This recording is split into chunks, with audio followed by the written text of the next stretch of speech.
এই মুহূর্তে আলুর সবচাইতে বড় খবর, হিমঘরেই ছিল প্রায় 12.5 কোটি প্যাকেট আলু। যোগান কমতে অজুহাত কেন? কালোবাজারের অভিযোগ সরব বিরোধীরা। হিমঘরের মেয়াদ শেষ হওয়ার পরেও বাঁকুড়ার হিমঘরগুলিতে জমে লক্ষ লক্ষ আলুর প্যাকেট। তবে কি রাজ্যের বাজারগুলিতে আলুর চড়া দর ধরে রাখতেই ভিন রাজ্যে আলু রপ্তানি নিয়ে এত তৎপরতা রাজ্য সরকারের? প্রশ্ন বিরোধীদের।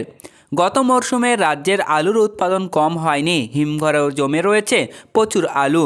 কিন্তু তারপরেও রাজ্যে আলুর ঘাটতির কারণ দেখিয়ে ভিন রাজ্যে আলু রপ্তানি বন্ধ করে রেখেছে রাজ্য সরকার।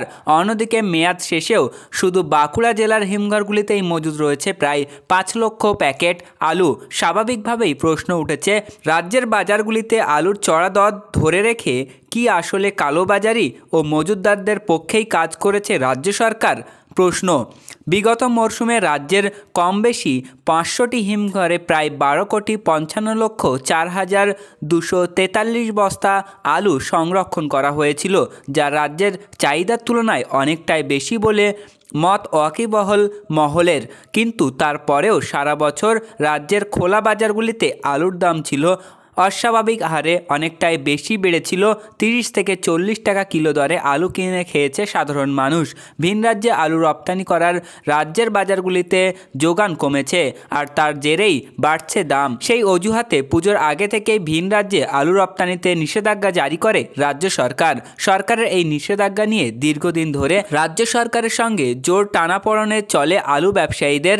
আলুর দরে হ্রাস টানতে নামানো হয় টাস্ক ফোর্সকে, কিন্তু তারপরেও এদিকে যেমন সরকারি সিদ্ধান্ত বদলায়নি, তেমনি রাজ্যের বাজারগুলিতে আলুর দামও কমেনি।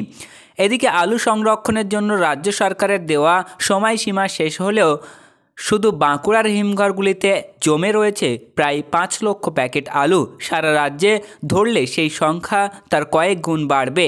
এদিকে হিমঘরে আলু রাখার মেয়াদ শেষ হয়ে যাওয়ায়, অন্যদিকে বাজারে নতুন আলু আসতে শুরু করায় আপাতত এই মজুত আলু নষ্ট হওয়া ছাড়া আর কোনো গতি নেই। বিরোধীদের দাবি, রাজ্যের বাজারগুলিতে আলুর যোগান কম থাকার অজুহাত দিয়ে চড়া দর ধরে রেখে আসলে কালো বাজারের কারবারিদের মুনাফার জন্যই কাজ করেছে রাজ্য সরকার। এর ফলে একদিকে যেমন বছরভর সাধারণ মানুষকে অনেক চড়া দরে আলু কিনে খেতে হয়েছে, তেমনি মেয়াদ শেষেও হিমঘরগুলিতেই থেকে যাচ্ছে লক্ষ লক্ষ প্যাকেট আলু।